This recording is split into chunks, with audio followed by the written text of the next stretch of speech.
ça qu'il me fallait il fallait pour un pilote faire le maximum de courses.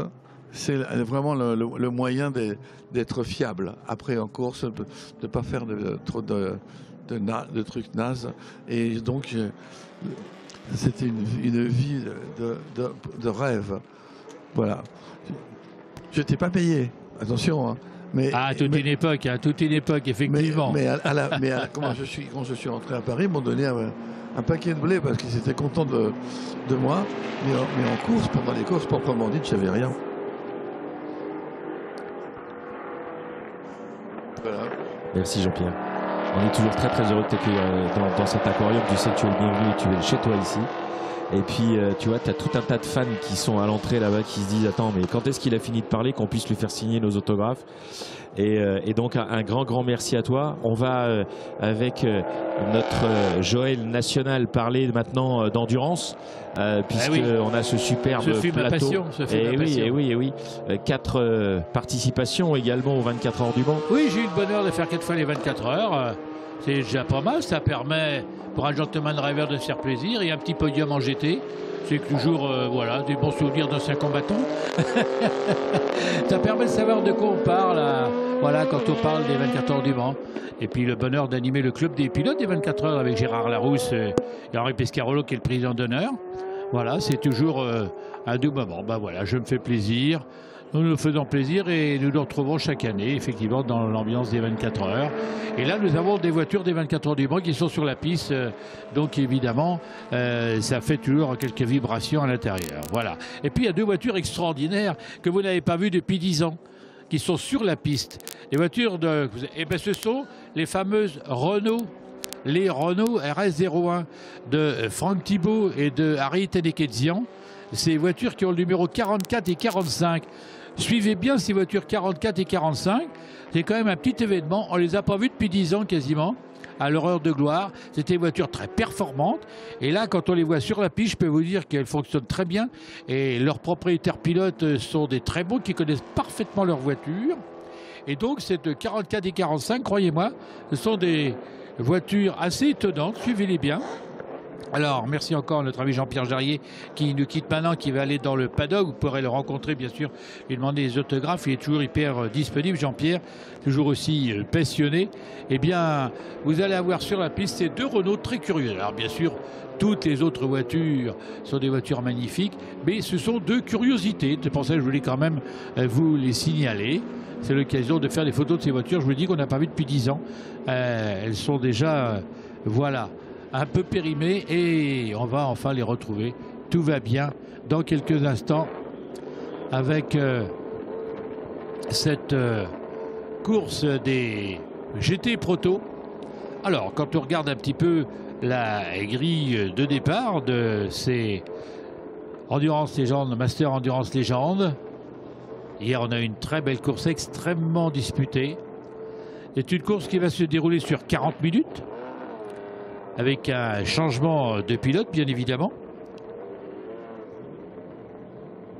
Et pour cette course d'hier, on a eu quelques rebondissements, évidemment.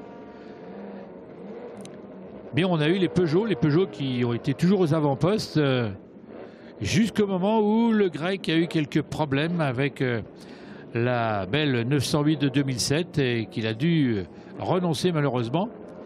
Eh bien, espérons que cette fois, il va pouvoir faire toute la course. Il part évidemment en fond de grille puisqu'il a abandonné dans la première course. C'est un petit peu la même chose pour Xavier Micheron sur la voiture numéro 4, la fameuse Riley Scott de 2003, qui est vraiment le type même du prototype de l'époque qui allait très vite. La Norma également de Halo qui n'avait pas pu terminer. Mais dans l'ensemble, alors que nous sommes à 5 minutes du départ, on a quand même eu des voitures extrêmement fiables et des très très belles bagarres.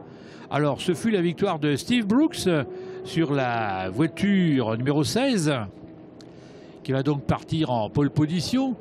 À côté, nous allons avoir l'extraordinaire 007, bien évidemment, la fameuse Lola Aston DBR1 de 2009, qui est une voiture qui appartient au grand collectionneur belge Christophe Dansembourg. Et son fils également pilote une Formule 1 et lui-même une autre Formule 1. Tout à l'heure, vous les verrez. Mais il est resté fidèle également au proto avec cette magnifique Lola Aston Martin. La 007 est sur la première ligne de la grille de départ. Et pour les deux lignes suivantes, on a là aussi de très belles voitures qui ont animé la première course, avec un Jamie Constable qui est un fidèle parmi les fidèles de ces courses vintage, avec la voiture numéro 99 qui est le Zetec de 2004. On a également le Canadien Keith Fraser sur la voiture numéro 5. Là aussi une Zetec, mais cette fois de 2009. Voiture qui est équipée d'un moteur plus puissant que celui du Britannique. On va avoir une belle explication, d'autant que derrière, on a également un Michael Burke qui, avec la voiture numéro 32, aura son mot à dire puisqu'il s'agit d'une Ligier. On a deux Ligiers d'ailleurs sur la ligne suivante, avec un certain Patrice Lafargue, que vous avez connu dans le monde de l'endurance moderne également. Patrice qui, avec son fils, ont participé à de nombreuses courses de l'ELMS, et qui pilote des protos de très haut niveau et qui, avec l'ami Nicolet, eh bien, se sont réappropriés la marque Ligier. Patrice Lafargue et Jacques Nicolet ont repris la marque Ligier et tous les deux, bien évidemment, roulent sur des Ligiers. On a Briggs également qui est entre les deux pilote Ligier sur la Norma Duquesne, cette numéro 28. Et cette numéro 22, eh bien, sont deux Ligiers, bien évidemment, avec deux numéros que l'on connaît bien. Pour préserver à tout prix le patrimoine Ligier, il fallait le faire. Eh bien, ils ont repris la marque. Voilà pourquoi on va avoir deux belles Ligiers, mais on a également un Britannique qui sera au volant d'une de ces Ligiers, on l'a vu tout à l'heure. Et après, on arrive à la ligne où se trouve la voiture 52 de Greg Davies, je vous le disais, il y a un Britannique et un Ligier. Et puis on arrive à ces fameuses Renault RS01 qui datent de 2015, le numéro 44, le père et le fils Téléquezian sur cette voiture 44. La 45, c'est celle de Franck Thibault, lui aussi courait à la même époque avec l'équipe AB. AB sur une Renault RS01, les deux voitures sont de 2015. Repérez-les, ces voitures, c'est quand même des curiosités. Entre les deux, on a une voiture qui ne peut pas passer inaperçue puisqu'il s'agit d'Olivier Mourien sur la fameuse Chevrolet Corvette, beaucoup plus récente celle-ci puisqu'elle date de 2017, mais d'une belle efficacité. Alors, on a effectivement demandé l'évacuation de la piste, semble-t-il, voilà, pour préparer le départ. J'arrive à la voiture 40 qui effectivement est une voiture que vous allez beaucoup photographier, je n'en doute pas. Et oui, elle porte le numéro 40, pourquoi? Devinez, c'est une Ford GT1, parce qu'ils n'ont plus eu le droit de l'appeler GT40, tout simplement parce qu'il y a un petit malin qui avait acheté le nom de GT40. Après les courses de l'époque, il y en a un qui a acheté le nom de GT40. Et quand Ford a ressorti ces magnifiques Ford qui sont aujourd'hui appelés GT1, eh bien, ils ont voulu l'appeler GT40. Sauf que le propriétaire du nom a voulu le vendre à une grande fortune. Donc Ford a dit, c'est pas grave, on va pas prendre le numéro 40, on va l'appeler GT1. Mais c'est évidemment une évocation. Quand on la voit physiquement, on voit bien que c'est une émanation de la GT40 de l'époque. Et en plus, elle porte le numéro 40 ici sur le Paul Ricard. Donc tout est dit. Une très belle voiture, très belle voiture, cette Ford numéro 40. Vous allez la voir passer devant vous dans quelques instants, alors que les voitures viennent de prendre possession de la piste. Encore une Ligier, la numéro 21, propriété d'un Français, celle de Gilles Bragnier. On a les Italiens avec une Lucchini. Et puis on a des GT avec Mario Cordoni sur la Porsche. On a la très belle Legend de Steve Tandy sur la 116. Une autre Aston Martin, celle-ci en version en Venus GT3, celle de Bakela et Bailly, porte numéro 62. On a une Lamborghini Gallardo. Voilà, alors un peu plus récente, et 2008 bien évidemment. On a une Reinhardt de 2001 et on a une Viper. Ben oui, les Vipers qui font partie de l'histoire bien sûr des 24 heures du Mans, avec cette voiture qui date de 2006. On a donc une Corvette, une Viper une Aston Martin, une Lamborghini, bien sûr des Porsche. Relativement peu de Porsche, d'ailleurs, curieusement. On a la 997 de l'italien Mario Cordoni, la numéro 18. On va donc avoir une belle explication entre les GT, et c'est la Porsche et la GT1 qui s'étaient bien bagarrés dans la première mi-temps, mais c'est la Corvette finalement qui s'était imposée avec Olivier Morillien qui avait terminé leader de la catégorie GT derrière la Renault, parce que les Renault sont dans la catégorie GT. Et c'est la famille Telekezian qui, avec cette numéro 44 RS01, l'avait emporté dans la catégorie GT. Donc voir à la bagarre la Renault RS01, la Chevrolet Corvette, la Ford GT1, la Porsche et la Stone, croyez-moi, c'est un spectacle que vous n'avez pas manqué. Nous sommes partis pour 40 minutes de bonheur avec ce Master Endurance Légende GT. Le départ est imminent.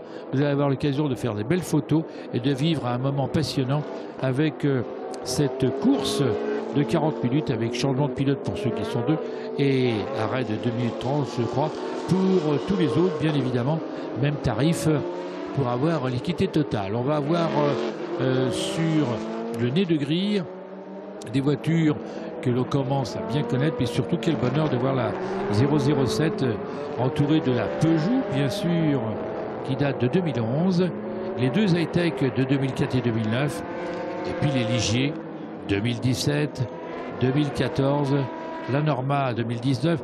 On a donc des voitures qui sont relativement récentes, mais qui sont forcément historiques, puisque vous savez qu'en sport automobile, eh bien, on devient vite caduc, si je puis dire, quand un règlement change, et puis il n'y a plus de courses pour permettre aux voitures de rouler. Alors les collectionneurs en profitent pour racheter ces voitures à un prix raisonnable, et puis heureusement, il y a des courses comme eh bien, ce Paul Ricard historique, ce Grand Prix de France historique, où maintenant, Le Mans classique, on va pouvoir avoir toutes ces voitures qui vont pouvoir à nouveau rouler. Elles font partie de l'histoire du sport automobile, fussent-elles modernes. Il n'en reste pas moins que derrière le leading car qui va s'échapper dans quelques instants, vous allez avoir le plaisir de voir un départ style 24 heures du Mans avec ces protos qui sont bien sûr de cette époque qui n'est pas si lointaine, avec l'Aston 007, la Peugeot de 2011 et les deux high-tech qui sont en deuxième ligne, et ensuite deux Ligier. Voilà, vous avez donc, je vous le rappelle, la Peugeot en pôle, la Lola Aston Martin, les deux high-tech et les deux Ligier. Voilà pour ces trois premières lignes. Regardez, c'est magnifique. Attention mesdames et messieurs, dans un instant ça va commencer.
J'ai l'impression qu'il y a eu un tête à queue, Igor, qui vient de me rejoindre. Oui, effectivement, je suis désolé. Avec quelques infos, cavale un peu. quelques infos importantes pour l'après-midi. Oui, oui, on aura l'occasion de vous dire un petit peu qu'il y a quelques indications sur le programme qui s'annoncent tout à fait alléchantes.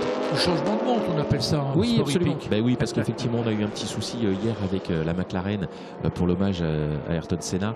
La voiture a connu quelques difficultés, mais on le savait avant même que Gerhard Berger, qui a roulé sur la voiture, parte du stand. On a bien entendu que mécaniquement parlant il se passait des choses, donc malheureusement oui, c'est vraiment la loi du sport automobile, hein, c'est que il y a des fois des moments où les autos ont décidé que c'était pas le jour, donc hier elle a bien voulu faire un tour mais pas plus, Et du coup, on va changer un petit peu le programme par rapport à ça. Gerhard Berger sera toujours avec nous, bien entendu.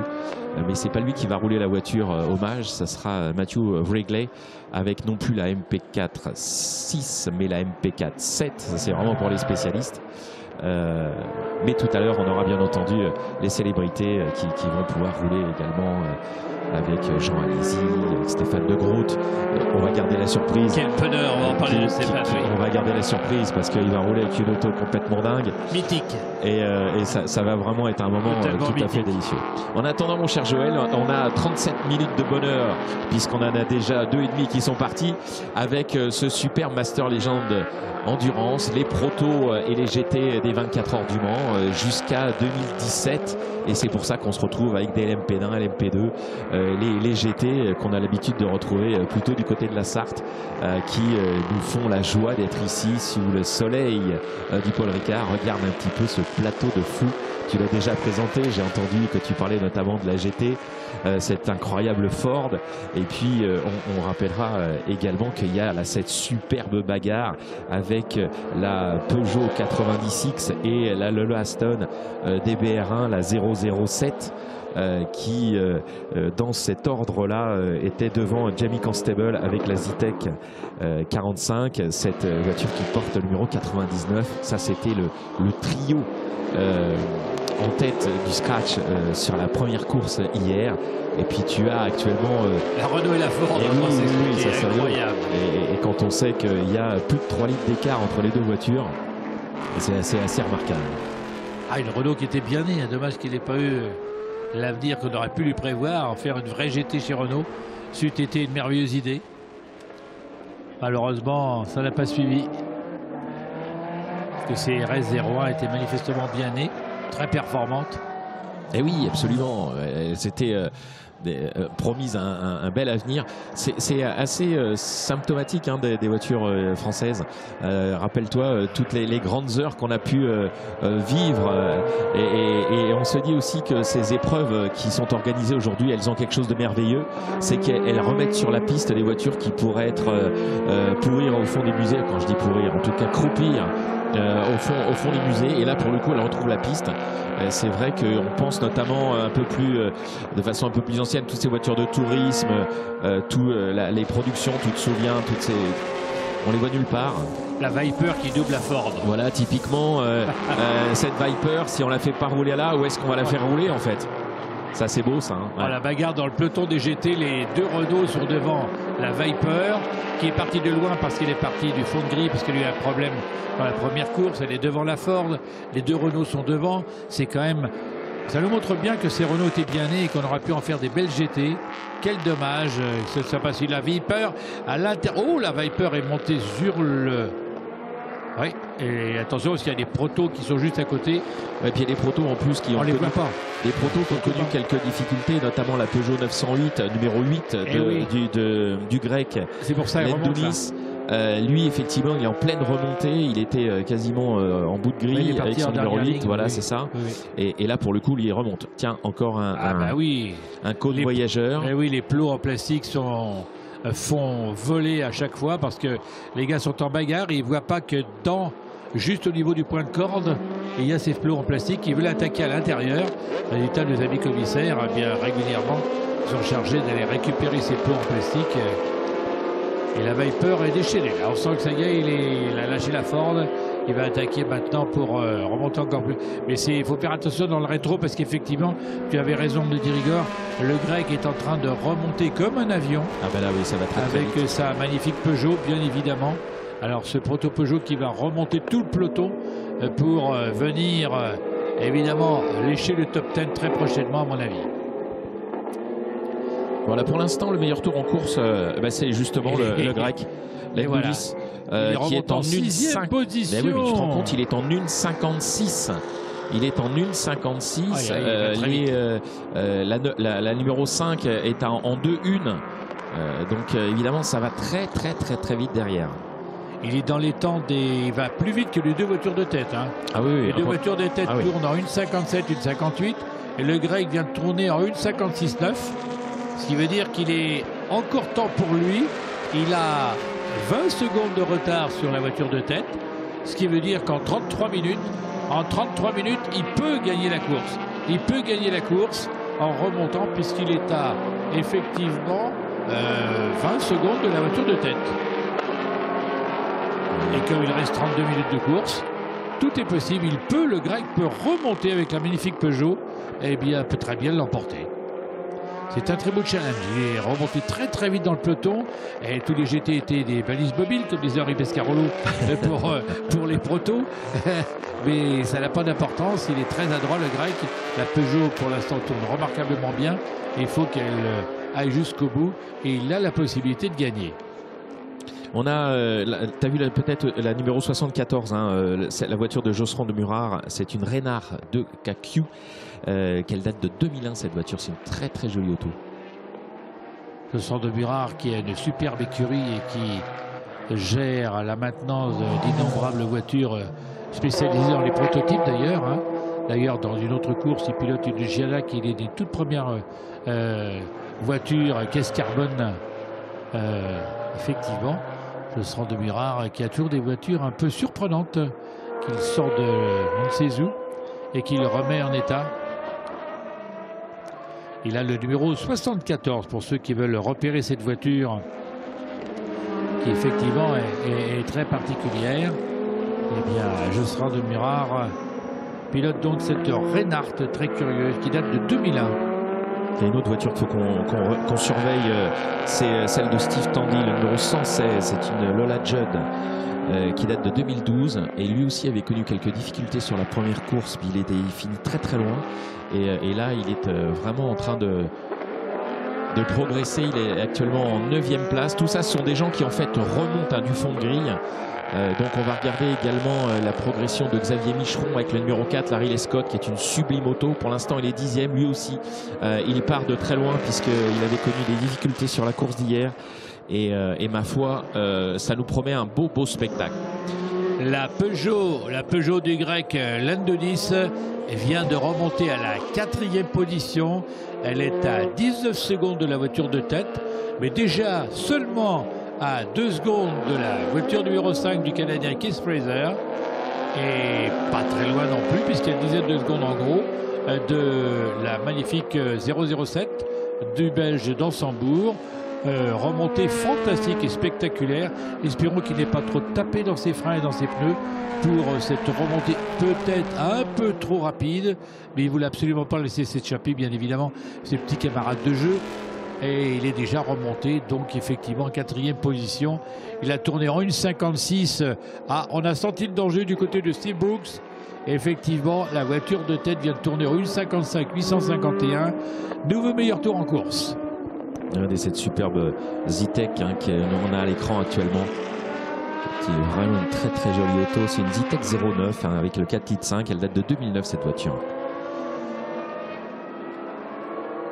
Et regardez bien, mesdames et messieurs,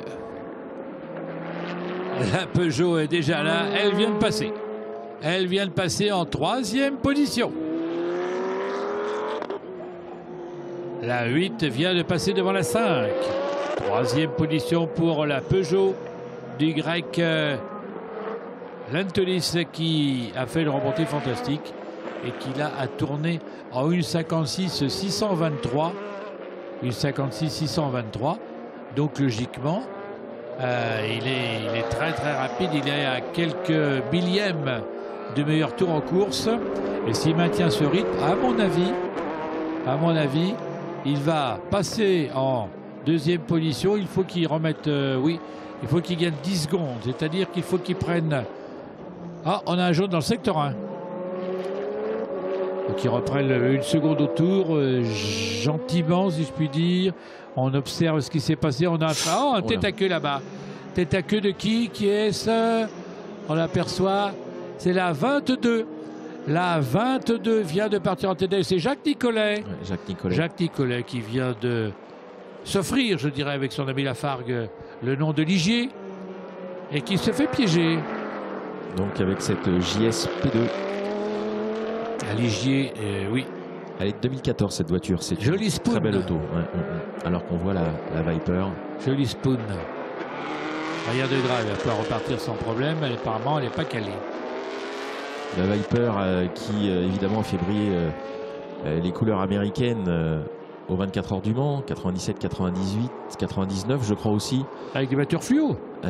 Alors ça c'était encore avant ça. Ouais, Ça, c'était encore avant. fluo. C'était pas les GTS, c'était les RT10. C'était un petit peu surprenant. Mais on les appelait les voitures Batmobile avec. Absolument. Il y avait les autres américaines qui étaient du même type un petit peu. Donc ça c'était les toutes premières, les Viper RT10, et puis ensuite il y a eu celle-ci, donc les GTS, qui étaient engagées par le Team Oreca pour les Américains d'ailleurs. Et on se souvient notamment de ce merveilleux pilote monégasque Olivier Beretta, qui a amené cette voiture vraiment aux plus hautes marches. Et la Corvette est juste derrière. Elle est superbe cette voiture d'ailleurs. La Corvette Kenol. On a la Viper et la Corvette ensemble, mesdames, messieurs. Vous allez vivre un grand moment du monde du GT. C'est extraordinaire. On les voit toutes les deux ensemble là. Elles sont en train de revenir vers vous dans quelques instants.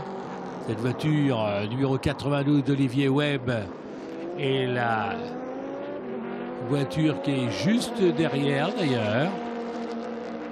Ah, c'est assez surprenant. On a les belles GT sont là. Les belles GT sont là. Les voilà.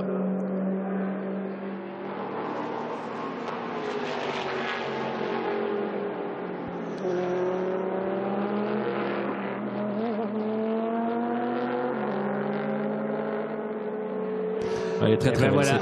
cette Chevrolet Corvette. C'est une C7R avec le 5 litres 5. C'est une voiture qui date de 2017. Elle est belle cette voiture d'ailleurs. Alors c'est un petit peu le chant du cycle de ces Corvettes classiques de toute une époque. Puisqu'aujourd'hui, bien évidemment, la Corvette n'a plus ce petit parfum avec ce gros moteur à l'avant. Et évidemment, puisqu'on le sait maintenant, pour gagner une course automobile, il faut avoir un moteur central, il n'y a pas de mystère. Il y a longtemps qu'on le sait en fait. C'est Cooper qui nous l'a raconté dans les années 50. Hein. Oui, on voulait garder l'esprit. Mais c'est vrai que cette Corvette, elle avait quelque chose de très particulier. Et c'est vrai que le fait que le moteur passe derrière le pilote, ça change tout. Ouais, ça change tout. Oui. Mais le principe, c'est qu'ils sont là. Ils sont toujours là. Corvette a eu toujours cette particularité de vouloir être au plus haut degré de technologie de ce qui était disponible sur les différentes versions de ces voitures. Pas oublier que c'est eux les premiers à avoir sorti cette carrosserie plastique. Hein. C'était un véritable coup de tonnerre quand la voiture est sortie. Et ils ont toujours été au top de la technique avec les Corvettes, et c'est pour ça que les 24 heures du Mans ont toujours été pour eux une véritable merveille pour pouvoir exprimer en fait tout le talent technique de ces autos. Et c'est vrai que les Chevrolet Corvette, enfin les 24 heures du Mans sur les Chevrolet Corvette, ça serait vraiment quelque chose de très triste.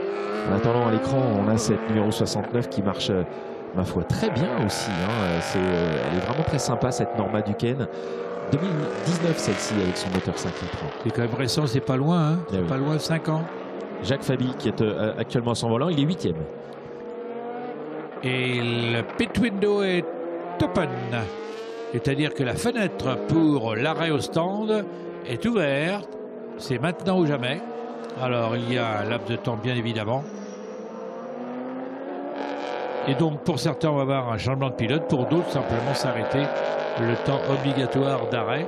Alors, les pilotes en général, voilà la première qui s'arrête. Là, voilà la première qui s'arrête. Eh bien, c'est donc Keith Fraser. C'est Steve Brooks. C'est le leader. C'est le leader. C'est le leader, c'est Steve Brooks. Il choisit de faire l'arrêt tout de suite.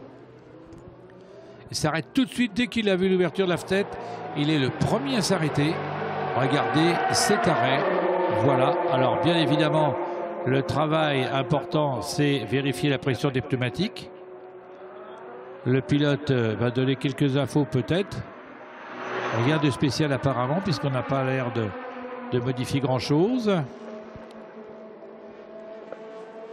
Le pilote en général a un chronomètre sur son volant et il appuie sur le chronomètre quand on passe la première boucle d'entrée des stands. La boucle électronique pour nos amis chronométreurs. Et il y a la boucle en sortie de pit lane. Les pilotes savent parfaitement où elle est, bien évidemment. Il faut être très vigilant parce que 2 minutes 30 par exemple, il faut partir à 2,30 et quelques dixièmes. Et surtout pas avant parce que sinon on a une pénalité. C'est-à-dire qu'on a un stop and go avec le temps qu'on a manqué. Même si c'est un stop and go d'une seconde, c'est bien qu'un stop and go, ça coûte 25 secondes. 20 secondes au moins, de toute façon, sur le Paul Ricard, effectivement. Donc, il ne faut surtout pas se louper pour repartir dans le bout de la fourchette. À 2,31 par exemple, c'est parfait. C'est amusant de voir les publicités PlayStation. Ils ont bien fait d'être peu à l'époque, puisque ça existe toujours.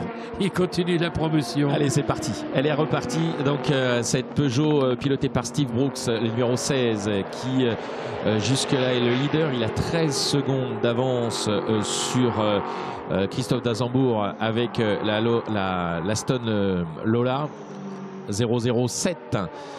Donc deuxième, juste derrière le troisième, c'est Lendounis avec l'autre Peugeot, la numéro 8. Et regardez cette superbe image que nous retrouvons à l'instant. C'est beau. Les bleus en piste. Alors vous n'êtes pas en direct au Mans, mais bien au Castellet.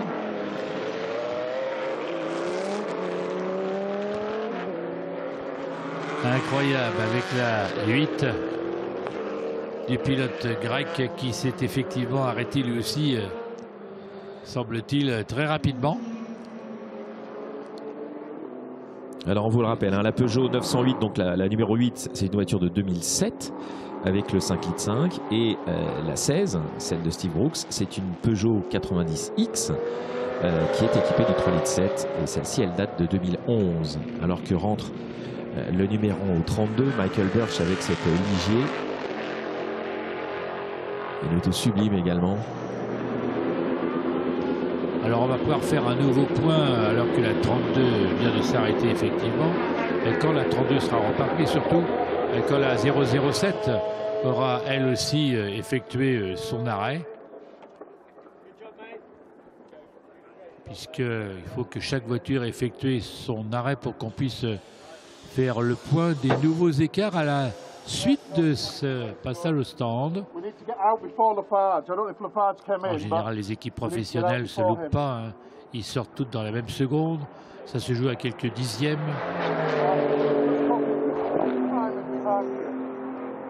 Les écarts, pour l'instant, justement, c'est intéressant de voir que on garde à peu près le même écart en ce qui concerne les voitures qui sont déjà arrêtées. Patrice Lafargue est actuellement sur le pit lane, Jack Fabi également, Steve Tandy et Michael Burke. Et la 32 justement de Michael Burke reprend la piste à l'instant. Alors c'est très marrant parce que nous on les entend passer sous notre aquarium et ils sont au limiteur, hein. Ils sont très très sérieux. Et parce que ces voitures, il faut le dire, sont équipées d'un limiteur. Vous savez que la limitation de vitesse dans les stands est une obligation, qu'il y a des radars dans les stands bien évidemment, et qu'il y a un bouton sur lequel on appuie sur le volant et il y a un limiteur, le pilote peut appuyer, la voiture ne peut pas dépasser la vitesse, alors que la voiture qui se retrouvait en tête par le jeu des arrêts, eh bien la magnifique 007, mesdames, messieurs, la voiture de James Bond est arrêtée actuellement dans les stands et on voit qu'on est en train de prendre la pression de pneumatique arrière, la modifier et qu'on a le...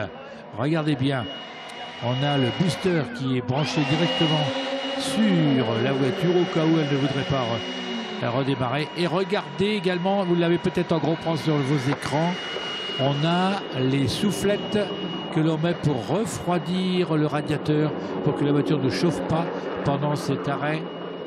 Et on a mis donc ces grosses soufflettes. Alors ce n'est pas pour chasser les feuilles de l'automne, c'est bien pour refroidir le radiateur des voitures. Magnifique 007 s'il en est, de l'équipe d'Ansembourg, nos amis belges sont venus en force d'ailleurs. D'ailleurs on va reparler d'un certain Stéphane de Groot. On en parlera effectivement tout à l'heure. On en parlera tout à l'heure. En attendant, on se régale avec ces images. Je vous rappelle que cette 007, c'est bien sûr la Lola Aston DBR1 de 6 litres. Vous entendez le moteur, vous entendez le limiteur. 2009, pardon. Alors tu sais que c'est rigolo parce que 2009, 59, 1959, Aston DBR1, Roy Salvadori, Carroll Shelby, les 24 heures du Mans.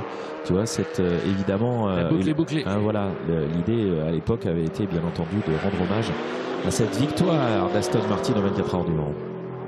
Ça, c'est une très belle voiture aussi, la Jamie 99. Constable. Avec cette Zetec 45, 045. Elle a failli caler, elle a calé, non?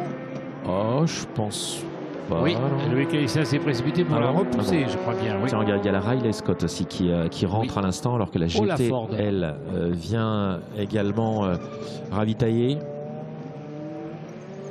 Arrêt de la Ford également, la magnifique Ford numéro 40, qui est une GT1 et non pas une GT40.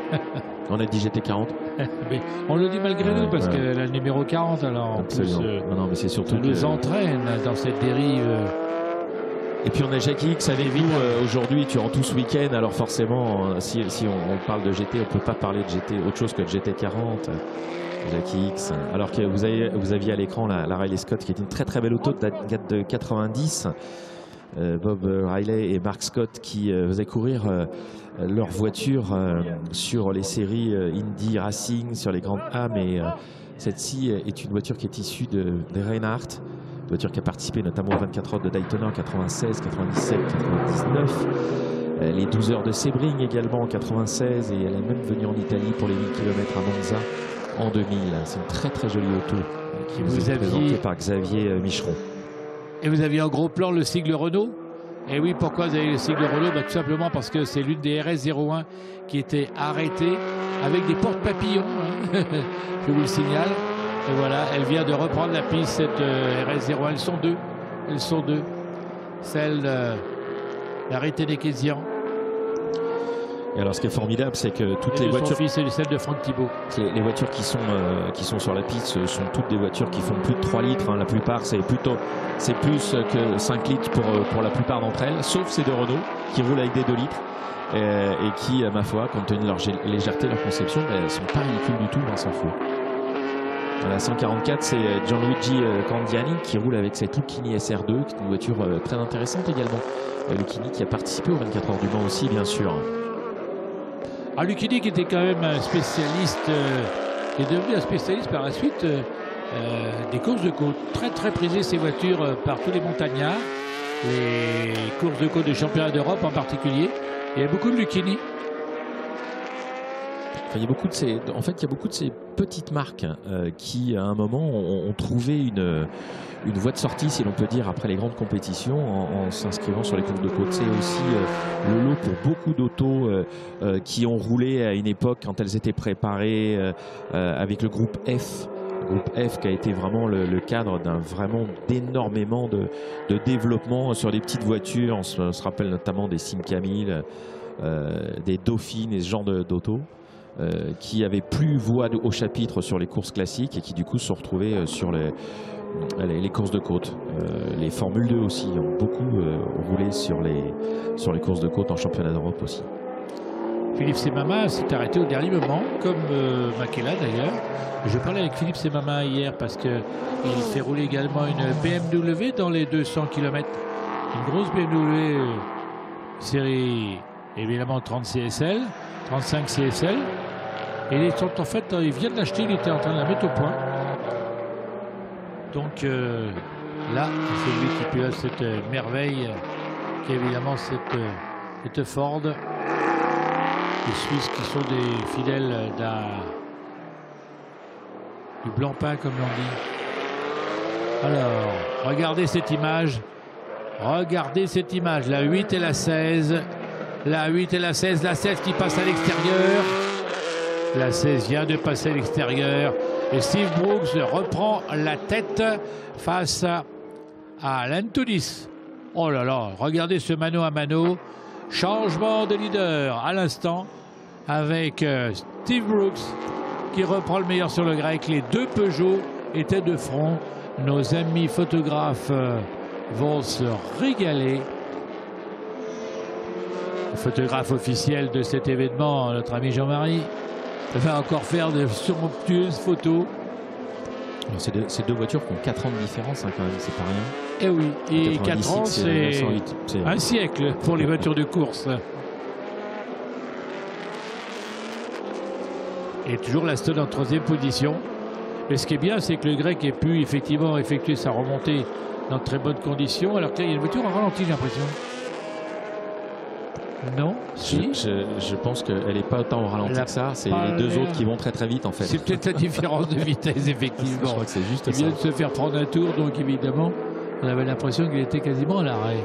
Steve Brooks qui est actuellement à l'écran, qui est ma foi. Tableau de marche identique avec les Grecs. Ouais,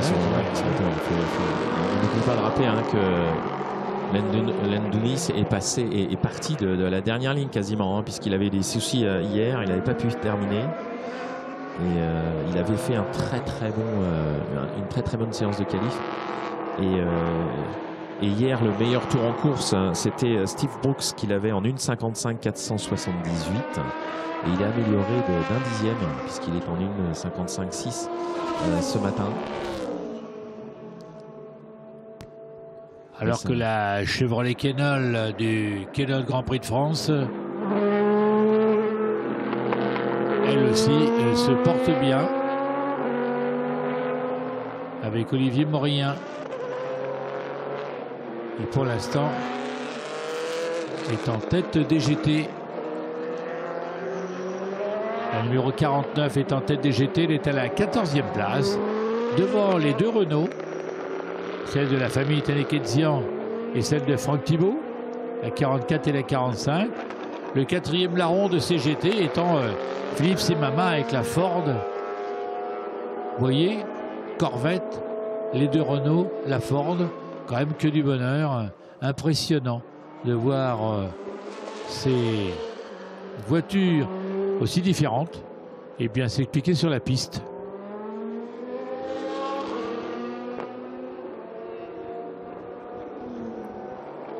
Changement également du côté de la place d'honneur, je dirais, puisque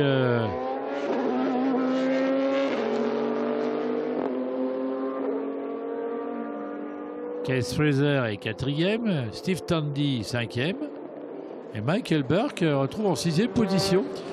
J'aurais aussi souligné la présence en 7e position de Xavier Micheron, parce que Xavier Micheron, il a quand même la voiture qui est la plus ancienne du plateau. Elle est 2003 sa voiture, hein, et il est en 7e position. Il y a quand même 24 partants. C'est dire que le garçon s'y emploie. Il est parti du fond de grille. Hein. Absolument, absolument. Parti du fond de grille, puisqu'hier il a eu un problème. Donc il n'a pas pu terminer. Une énorme performance de la part de Xavier Micheron avec sa Riley Scott Mark III, cette voiture de 6 litres hein, qui date de 2003. C'est la voiture la plus ancienne de ce plateau. Donc un chapeau à lui d'être capable d'amener cette voiture à la 7e position. Riley Scott, moteur de 6 litres de cylindrée.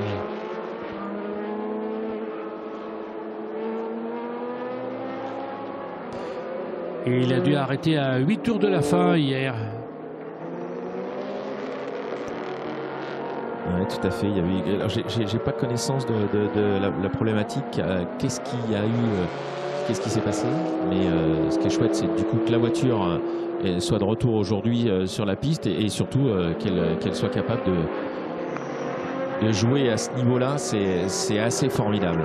Oui, parce qu'il a un tableau de marche qui montre qu'il est bien à sa place, effectivement en 7e position. Devant lui, il a Michael Burke qui tourne un petit peu plus vite. Et derrière, ça pousse un peu parce que les légers sont vite là actuellement. Et Patrice Lafargue est un petit peu mieux que tout à l'heure. La preuve, il tourne actuellement en 2-2-5. Alors celui qui est en train de faire un gros retour, c'est Jamie Constable sur la 99 qui vient de tourner en 2-1. Il va beaucoup plus vite que les voitures qui sont devant. Il risque donc de revenir sur Patrice Lafargue, sur Xavier Micheron et peut-être même Michael Burke. Et Steve Brooks, que le leader, augmente son avance. Ah oui, il est parti là, oui.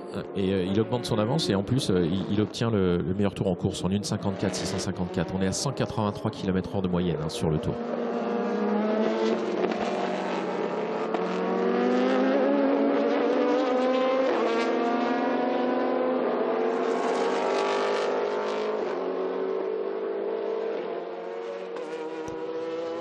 Finalement, par rapport à la course 1, celui qui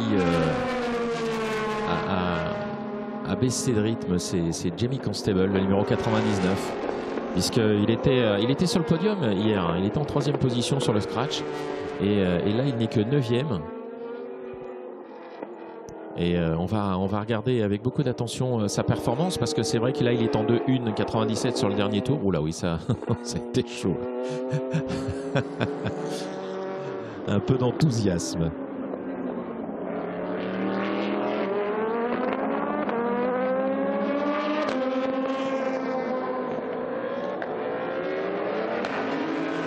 Une belle bagarre là entre la Ligier et la Zetec.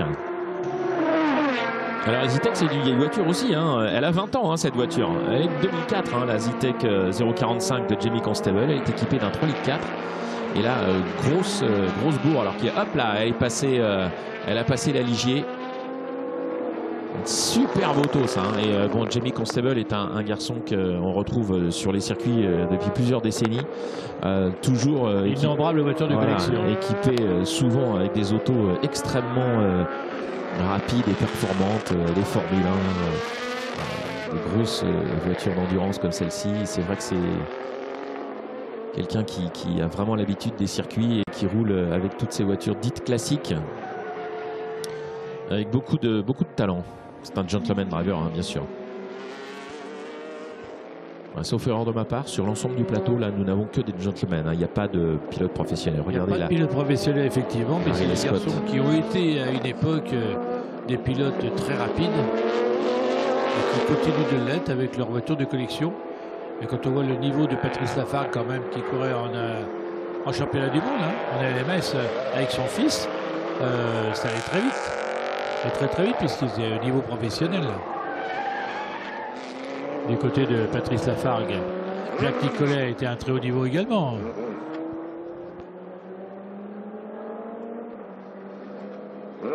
Hop, tête à queue de la 22. Jacques Nicolet, dont je parlais à l'instant, qui vient de se faire piéger pour la 2e fois. 2e fois qu'il est pris par la patrouille. Jacques Nicolet. Ah là là, juste devant la Viper. Ouh là là là là là. Rien de grave. Il a pu s'écarter de la piste en laissant la voiture reculer. Joli spawn de la voiture numéro 22. Rien de grave, elle a pu reprendre la piste. Les Ligiers sont toujours en course, mais évidemment, Jacques Nicolet a perdu quelques positions, bien évidemment. Se retrouve en 11e position maintenant, pendant que son ami Lafargue, lui aussi, essaie de cravacher pour garder une position. En ce qui concerne les P2, c'est Michael Burke qui est pour l'instant devant sur cette voiture numéro 32, la Ligier de 2017. Le 2e, c'est donc Patrice Lafargue. Et le 3e, c'est Jacques Nicolet. Voilà dans la hiérarchie de ces P2. Un excellent temps du grec dans le secteur 3, puisque la 8 vient de réaliser le meilleur temps absolu dans le secteur 3, c'est-à-dire le secteur hyper rapide avec la grande courbe de cygne. Mais après, il y a le spaghetti qui est beaucoup plus compliqué.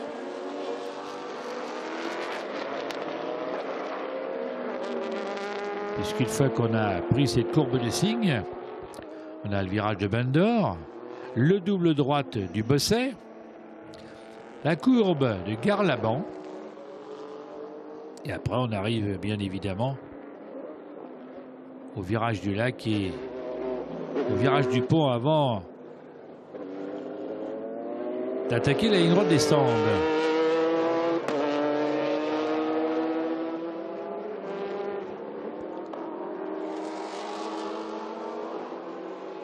Kessrezer, le Canadien, toujours avec sa numéro 5. Et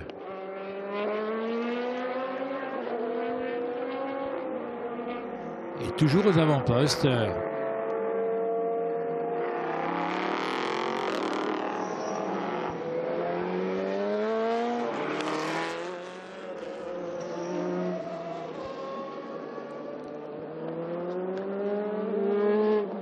C'est vrai que la 116 de Steve Tandy, la fameuse Lola Judd 465 de 2012, est bien remonté, effectivement, aux avant-postes, après être quand même parti relativement loin. Et difficultés en fin de course. C'est bien qu'il était quand même un petit peu loin sur la grille. Et bien Steve Tandy, le Britannique, avec cette belle Legend, très rare d'ailleurs comme voiture, est à nouveau et bien effectivement remonté au contact du top 5.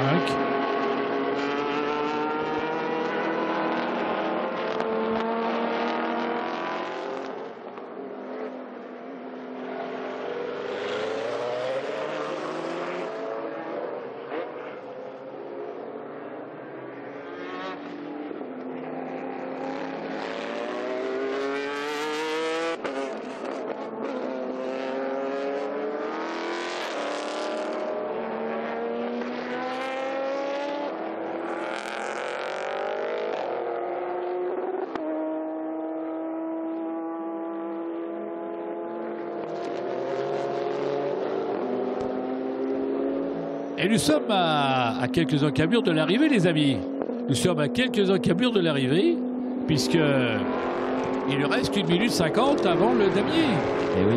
Et j'ai l'impression que pour les voitures de tête, c'est pas complètement fini. 1 seconde 3, Joël. Notre ami grec est en train de mettre la pression. Il faut absolument qu'on ait cet emballage final. C'est vrai que c'est magnifique. C'est magnifique. On va peut-être revivre l'arrivée des 24 heures du Mans 1969, où notre ami Jackie X, qui était tout à l'heure au podium avec moi, Jackie qui avait gagné avec 120 mètres d'avance. 120 mètres, effectivement. Mon ami Gérard Larousse, qu'il ne faut pas trop le répéter, d'autant que ce n'était pas de sa faute, c'était Herbert qui était au volant. Et donc 120 mètres d'écart aux 24 heures du Mans, rappelez-vous, en 69.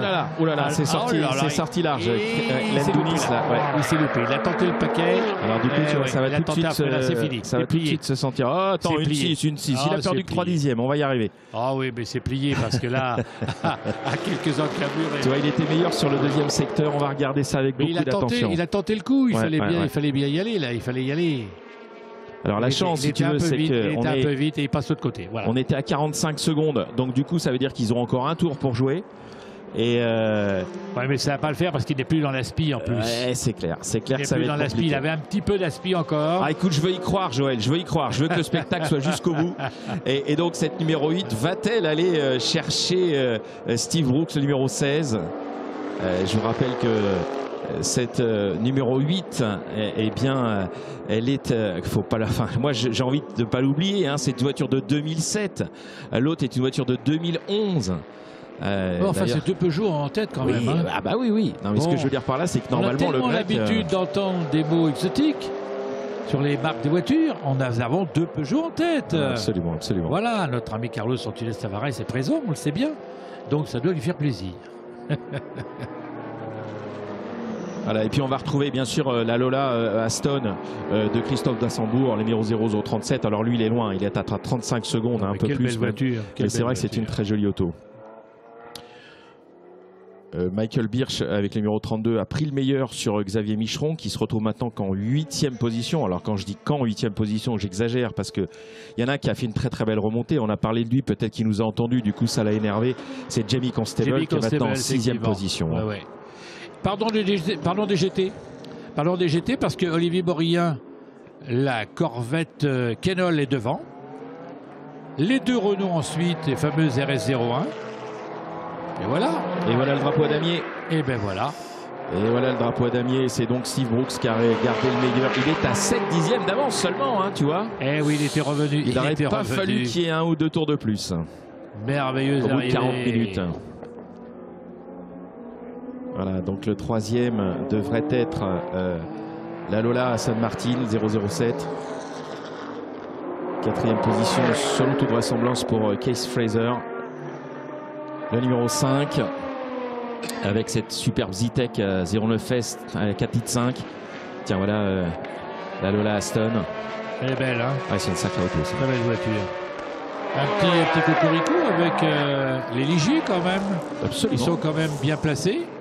Même si c'est un Britannique qui fait le meilleur chrono des Ligier, puisque c'est Michael Burke qui a été le plus rapide. Patrice Lafargue est en 2e position et notre ami Nicolet est en 3e position. Voilà la hiérarchie des Ligiers, qui sont les seuls en P2 d'ailleurs, si je ne m'abuse. Non, il y a également Candiani avec cette curieuse voiture numéro 144. C'est vrai que ces courses historiques sont l'occasion de revoir des voitures qu'on a parfois vues une demi-saison. C'est ça qui est étonnant. Voir certaines une seule course. Parce que la voiture, effectivement, je ne voudrais pas être méchant, Candiani est un grand collectionneur. Et justement, c'est une jolie trouvaille. Mais cette voiture numéro 144 est une curiosité. Il s'agit d'une Lucchini et qu'on n'a pas beaucoup vu. Elle date de 2002. On les a pas beaucoup vues, ces voitures, effectivement, briller, je dirais, sur les pistes. Elles sont devenues très très rapidement en course de route. Elles roulaient beaucoup en championnat d'Europe de la montagne, par exemple. Les petites écuries, voilà. Petits moyens, donc forcément déjà c'était en MP2, enfin ce qu'on appelle maintenant la MP2. Et c'est vrai que ce sont des autos qui ont été obligés, entre guillemets, de créer une seconde carrière après les grandes épreuves. Alors qu'on a à l'écran... Là voilà la belle Corvette Kenol. Qu'est-ce qu'elle est belle cette voiture. Kenol Grand Prix de France, absolument pas. La C7R. Eh bien, c'était une très très belle deuxième course de ce Master Endurance Légende GT Proto des 24 heures, pré 2017. Et puis, je vous rappelle que dans quelques minutes, eh bien, vous allez pouvoir apprécier ce sublime plateau de Formule 2 classique, les pré 79, avec en plus la possibilité de faire le grill wall que vous allez pouvoir déambuler au milieu de ces autos quand elles seront installées en grille. Et puis nous, on va en profiter pour aller tendre notre micro à droite ou à gauche. Il va falloir que je fasse attention que le micro, le mi-cuit, oui, mais le micro, c'est très compliqué, tu vois. Je pense que notre ami Anthony est sur le podium. C'est lui qui doit faire le podium. Je ne sais pas. On va gérer ça tranquillement. Tu sais bien que Anthony, lui, il vole d'un point à un autre avec son HF, donc on se fait pas de soucis pour ça. L'occasion de faire des interviews également. Absolument. On va aller faire des interviews sur la grille. D'accord. Interviewer. Eh oui. Ah bon, très bien. Bon alors, voilà, on fait ce qu'on peut pourtant.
Trop bien.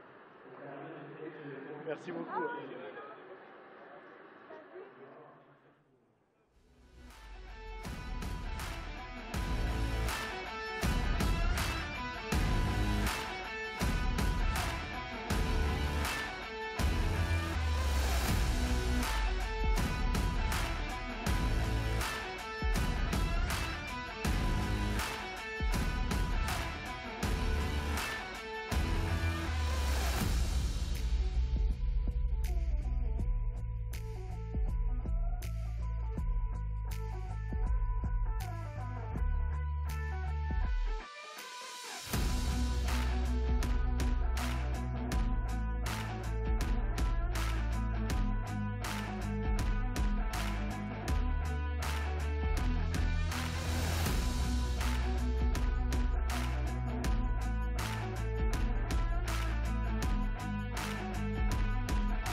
Petit instant, les voitures, vous les avez entendues, sont arrivées. On a les Formule 1 qui sont en train de se préparer parce qu'on va avoir une parade exceptionnelle en hommage à Ayrton Senna, évidemment, avec la MP4 7 et non pas la 6 parce qu'elle est un petit peu malade cette voiture. Mais bon, voilà, en tout cas, on aura bien une McLaren qui a été pilotée par Ayrton Senna et qui sera en piste justement. Donc on est vraiment dans cette édition 2024, eh bien prêt à partager évidemment tous ensemble de très très belles choses. Et je pense que vous avez déjà vu de beaux exemplaires de voitures. Vous avez l'occasion dans ce village, dans ce paddock 2, bien d'avoir des produits dérivés, des auteurs également qui sont là, les casques d'Ayrton Senna. Vous avez des simulateurs, vous avez beaucoup de choses à voir. Donc j'espère que vous avez pris le temps de découvrir tout ça. Et là, dans quelques instants, eh bien, on aura l'occasion d'accueillir nos pilotes de la compétition Masters Endurance Legend GT et Proto. Ils sont là, ils vont arriver bientôt. Et donc, eh bien, soyez en place évidemment parce que dans un instant, eh bien, on va les mettre en avant ces pilotes. Voilà, on arrive tout de suite.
Mesdames et messieurs, nous sommes prêts. We are ready, ready to go pour cette séance de podium, cérémonie de remise des prix avec le Masters Endurance Legend. On va commencer par la catégorie prototype.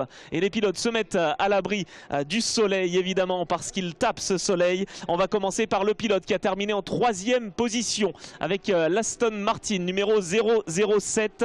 Il doit être à l'ombre. Est-il là, le pilote de l'Aston? Alors on me dit d'y aller et alors il n'est pas là. Le pilote belge... Ah il est là, pardon. Ah bah non mais il est trop rapide. Christophe Dansembourg, il est là. Bonjour Christophe, 3e. Bah oui, bah voilà, je ne l'ai pas dit le nom. Il est rapide, hein, ils sont rapides ces pilotes, autant sur la piste qu'en dehors. Bienvenue sur le podium Christophe, 3e place pour l'Aston Martin 007. 2e place, second place finish for the Greek driver Kriton Lendoudis. Kriton, please, on the podium. 2e place, voilà, il arrive. Avec cette Peugeot 908, mesdames et messieurs. 2e place pour Kriton Lendoudis. Et le vainqueur, oh, j'allais dire, il est toujours bien placé ici sur ce podium. The winner is Steve Brooks with another Peugeot 908 avec une Peugeot 908, Kriton Lendoudis et évidemment Steve Brooks qui se sont bien battus. Et c'est Monsieur Jackie X, mesdames et messieurs, qui remet le trophée et le magnum Joseph Perrier, ainsi que la petite casquette. C'est pas mal d'avoir justement des légendes sur ce podium. Merci à Jackie X d'être présent, évidemment, 6 fois vainqueur des 24 heures du Mans. Les trophées sont remis. On va pouvoir, Steve, écouter l'hymne, évidemment, en l'honneur de cette victoire. We could hear the national anthem for the God Save the King.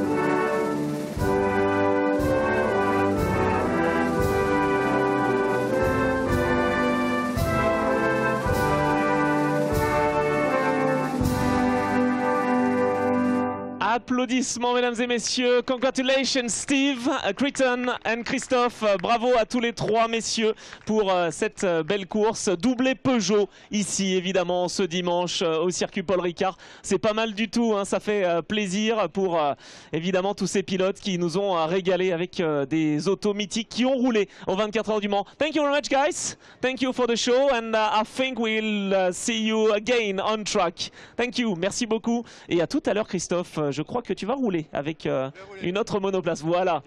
Si, sur le podium. Thank you, merci beaucoup Steve pour cette belle performance en piste évidemment et aussi sur ce podium. Alors on va passer à la catégorie donc GT avec les voitures également qui sont bien représentées et encore des autos françaises. Et oui, on a eu un doublé Peugeot il y a quelques instants. Eh bien on a 2 voitures françaises sur ce podium avec la 3e position notamment du français sur la Renault RS01 numéro 45. Il s'agit de Franck Thibault sur le podium. Et il est bien accompagné et en effet avec cette Renault RS01 numéro 45 toujours très efficace. Bravo Franck. Ah, le fils de Sébastien Chardonnay est là également. Voilà, comme ça au moins on met très jeune les enfants parce que Sébastien Chardonnay a fait du rallye évidemment et il est présent ici aux côtés donc de cette équipe AB Sport Auto avec Franck Thibault. Bravo Franck, 3e. La 2e position, c'est une famille évidemment bien représentée dans le sport automobile. C'est pas mal parce qu'on va pouvoir se rafraîchir avec quelques glaces peut-être aujourd'hui en cette belle journée de dimanche. La famille Ténékézian est là, Harry et William. Bravo messieurs. 2e position avec cette Renault RS01 de Renault sur le podium. Les glaces dont le logo est présent sur tous les côtés de la combinaison. Voilà, c'est pour ça que je me faisais le petit clin d'œil. Bravo messieurs. Et le vainqueur, eh bien hier il a terminé 2e. Il est heureux évidemment aujourd'hui avec une Chevrolet Corvette C7R. Olivier Morien. Bravo Olivier. Et en l'honneur de cette belle victoire, un sac cabine stand 21 va être remis dans un petit instant. Il arrive. Ils arrivent ou pas? Non, les dotations sont là? Si, le sac est là. Le Magnum Joseph Perrier. Oh, évidemment, bah oui, bien sûr. Une montre LIP, ça vous parle? Allez, une montre LIP, c'est le partenaire chrono officiel de ce Grand Prix de France historique. Et Monsieur Jackie X, évidemment, qui arrive les bras remplis de cadeaux, remplis de dotations. Eh oui, c'est magnifique. Et cette montre LIP aux couleurs du Grand Prix de France historique revient à Olivier Morien. On n'est pas venu pour rien, hein? Bravo en tout cas à vous messieurs, vraiment c'était une belle lutte en piste. Est-ce qu'on va déroger à la règle, mais est-ce qu'on a la Marseillaise de prête? Elle est prête. On n'était pas censé entendre la Marseillaise, on va l'entendre évidemment pour se faire plaisir en ce dimanche matin. On écoute la Marseillaise, Olivier.